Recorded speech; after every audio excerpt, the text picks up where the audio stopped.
Iniimbestigahan ng Bureau of Customs ang bentahan ng mga balikbayan box na wala umanong kumuha. Sa Facebook, 5,000 pesos ang presyo ng unclaimed balikbayan box. Paglilinaw ng customs, hindi sila ang nagbebenta ng mga ito.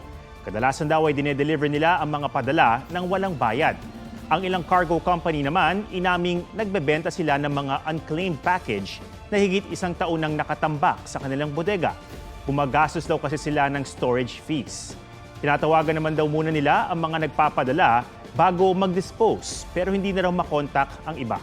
Plano ng customs na maglabas ng listahan ng mga accredited consolidator at forwarding company para maging gabay ng mga OFW na nagpapadala ng balikbayan box. Huwag magpahuli sa mga balitang dapat ninyong malaman. Mag-subscribe sa GMA Integrated News sa YouTube. Sa mga kapuso abroad, subaybayan nyo kami sa GMA Pinoy TV at sa www.gmanews.tv.